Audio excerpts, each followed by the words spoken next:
શું તમારે પણ ઢોકળા ખાવા છે તો ઢોકળાનું તમારી પાસે મોલ્ડ નથી કે પછી કોઈ પણ થાળીમાં તમને ઢોકળા નથી બનાવવા તો આ એક અલગ જ રીતે ઢોકળાના મોલ્ડ કે સ્ટીમર વગર જો તમે ઢોકળા બનાવી લીધા ને એ પણ વળી આથો લાવવાની ઝંઝટ વગર કે કોઈ પણ માથાકૂટ વગર આ ઢોકળા બનીને તૈયાર થઈ જશે.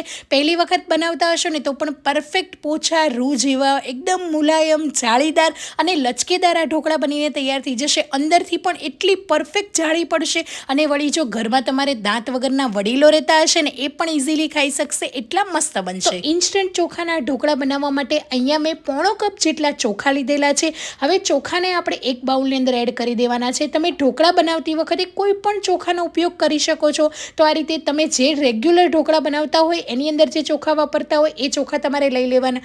1/4 કપ જેટલી ચણાની દાળ લઈ લઈશું અને બંને વસ્તુને સરસ રીતે મિક્સ કરી લઈશું અને એની અંદર આપણે પૌવા લઈશું. અહીંયા આપણે જે કપથી કે જે વાટકીથી તમે દાળ લો છો ને એ જ કપથી આપણે અહીંયા ચોખાના પૌવા લઈશું. જે આપણે રેગ્યુલર બટેટા પૌવા કરવા માટે વાપરતા હોઈએ ને એ જ પૌવા અને 2 થી 3 કપ પાણી એડ કરીને મસળીને 2 વખત બધી વસ્તુને સરસ રીતે પાણી ક્લીન થાય ત્યાં સુધી ધોઈ લઈશું. તો અહીંયા દાળ ચોખાને સરસ રીતે મેં ધોઈ લીધા છે. હવે 2 થી 3 કપ પાણી એડ કરીને એને પલાળી દઈશું. તો અહીંયા દાળ ચોખા મસ્ત મજાના 2 થી 3 કલાકની અંદર પલળી ગયા છે. જો તમે આને ગરમ પાણીમાં પલાળશો ને તો સરખા નહીં પલળે એટલે આ વાતનું ખાસ ધ્યાન રાખવાનું છે. જ્યારે પણ તમે દાળ ચોખા પલાળો છો ત્યારે ઠંડા પાણીનો ઉપયોગ કરવાનો. જે રેગ્યુલર આપણે પાણી હોય છે ને એ પાણીથી દાળ ચોખા પલાળવાના. જેનાથી તમે આથો નહીં લાવો ને તો પણ તમારા ઢોકળા એકદમ સરસ બનશે. 2 થી 3 કલાક પલળી જાય ને એટલે બસ મિક્સર જારમાં પાણી કાઢીને એડ કરી દઈશું. એની અંદર અડધી ચમચી જેટલી હળદર એડ કરીશું અને અહીંયા આપણે લસણ લીધું છે. મેં અહીંયા 4 કળી જેટલું સૂકું લસણ લીધું છે. જો તમે ના ખાતા હોય તો સ્કીપ પણ કરી શકો છો. 1 આદુનો ટુકડો અને 4 થી 5 તીખા લીલા મરચાં એડ કરી લઈશું. તીખાસ પ્રમાણે તમારે લીલા મરચાં એડ કરવાના છે. સ્વાદ પ્રમાણે મીઠું એડ કરી દઈશું અને 1/4 કપ જેટલું પાણી એડ કરીને ગ્રાઇન્ડ કરી લઈશું. એકદમ ફાઇન પતલી પેસ્ટ નથી કરવાની. આ રીતે ઘટ અને દાણેદાર રાખવાનું છે. જ્યારે પણ તમે ઢોકળા બનાવતા હોય ને ત્યારે તમારા ઢોકળામાં જો જાળી ના પડતી હોય તો આ વાતનું ખાસ ધ્યાન રાખવાનું છે. ઢોકળાનું બેટર એકદમ લીસું અને પતલું નથી કરવાનું. આ રીતે થોડું ઘટ અને આ રીતે દાણેદાર રાખવાનું છે. આવું ટેક્સચર હશે ને તો તમારા ઢોકળા પરફેક્ટ જ બનશે છે ને. આ ઢોકળા બનાવવા એકદમ સરળ. ખાલી તમારે દાળ ચોખા પલાળીને મૂકી દેવાના છે. એ પછી આ રીતે મિક્સર જારની અંદર ગ્રાઇન્ડ કરી દેવાના છે અને ઇન્સ્ટન્ટ ઢોકળા બનીને તૈયાર થઈ જશે. હવે ઢોકળાના બેટરને એક બાઉલની અંદર લઈ લઈશું. 1 થી 2 મિનિટ સુધી એને મિક્સ કરી લઈશું. સરસ રીતે એક જ ડાયરેક્શનમાં ફેટી લઈશું જેથી જે બેટર છે ને એ ફ્લફી થઈ જશે અને હવાના કણો બેટરમાં સરસ રીતે ભરાઈ જશે.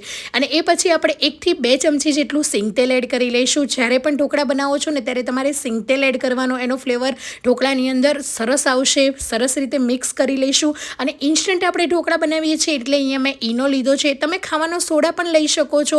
તો ઈનોને એક્ટિવેટ કરવા પાણી કે ખાટી છાશ કે લીંબુ કંઈ પણ એડ કરી લેવાનું અને ફરીથી એક જ ડાયરેક્શનમાં મિક્સ કરી લેવાનું. તો તમે જોઈ શકો છો બેટર સરસ મજાનું ફૂલવા લાગ્યું છે. હવે આપણે આ ઢોકળા સ્ટીમર વગર બનાવવાના છીએ એટલે હું તમને એક એવી ટ્રીક આપીશ કે ઢોકળાની જો તમારી પાસે કોઈ પણ મોલ્ડ ના હોય ને તો પણ તમે આ ઇન્સ્ટન્ટ ઢોકળા બનાવી શકશો. તો આ રીતે કોઈ પણ ઊંડું વાસણ લઈ લેવાનું. તમે બાઉલ લો છો, ઘરમાં તપેલી લો છો કે કોઈ પણ વસ્તુ લઈને એને પોણા ભાગનું પાણી ભરી લેવાનું. પાણી ઉકળે ને એટલે આ રીતે ઘરમાં રહેલી કાણાવાળી પ્લેટ ઉપર મૂકી દેવાની. હવે બધાના ઘરમાં આ રીતની હોલવાળી પ્લેટ તો હોય જ છે, નાની મોટી. જે રીતે તમારે ઉપર ઢાંકણ સેટ થાય ને એ રીતે મૂકીને એની ઉપર તેલને ગ્રીસ કરી લેવાનું. બસ ગેસની ફ્લેમ હાઈ કરી દેવાની અને જેવી સ્ટીમ ઉપર આવે ને એ પછી 1 ડોયા જેટલું બેટરને આ રીતે ઉપર રેડી દેવાનું. એને ફેલાવવાનું નથી, પાથરવાનું નથી, ફ્લેટ નથી કરવાનું. બસ એને આ રીતે રેડી દેવાનું છે અને ઉપરથી લાલ મરચું પાવડર કે આચાર મસાલાને સ્પ્રિંકલ કરીને ઢાંકીને ફક્ત 3 મિનિટ સુધી હાઈ ગેસની ફ્લેમ પર રહેવા દઈશું. 2 થી 3 મિનિટની અંદર જ તમે જોઈ શકો છો મસ્ત મજાના ઢોકળા આપણા સ્ટીમ થઈ ગયા છે. તો આ રીતે તમે મોટા, નાની સાઇઝના કોઈ પણ તમને જે રીતે સેફ ફાવે એ રીતે તમે બનાવી શકો છો. બસ તરત જ પ્લેટને ઠંડી થઈ જશે ને એટલે તરત જ નીકળી જશે. તમે જોઈ શકો છો સાઈડની કિનારી કાઢીને ઢોકળાને આપણે કાઢી લઈશું અને ફરીથી એને મૂકી દઈશું અને ફરીથી 1 ડોયા જેટલું બેટર એડ કરીને ફરીથી સ્ટીમ કરવા માટે મૂકી દઈશું. તો તમે જોઈ શકો છો અંદર સુધી પરફેક્ટ જાળી પડી છે. કોઈ પણ મોલ્ડ ઢોકળાનો નહીં હોય કે ઘરમાં તમારે કોઈ પણ થાળીમાં નહીં મૂકવા હોય તો પણ તમે આ રીતે ઢોકળાને સ્ટીમ કરી શકશો. ફક્ત ને ફક્ત 2 થી 3 મિનિટની અંદર આ ઢોકળા આપણા એકદમ મુલાયમ, એકદમ પોચા અને જાળીદાર બનીને તૈયાર થઈ જશે. તમે આ બધા જ ઢોકળા બનાવીને તૈયાર કરી દીધા છે.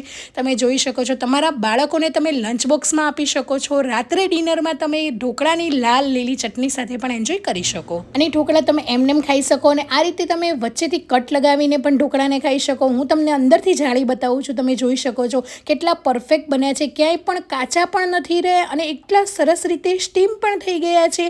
તમને પણ નવાઈ લાગશે જો તમે બનાવશો ને ત્યારે કે કેટલા સરસ મજાના ઢોકળા બને છે. તો ઢોકળા તૈયાર છે. જરૂરથી તમે પણ સ્ટીમર કે મોલ્ડ વગરના આ ઢોકળા ટ્રાય કરજો અને કેવી લાગી રેસીપી કમેન્ટ કરવાનું ભૂલતા નહીં. આવજો.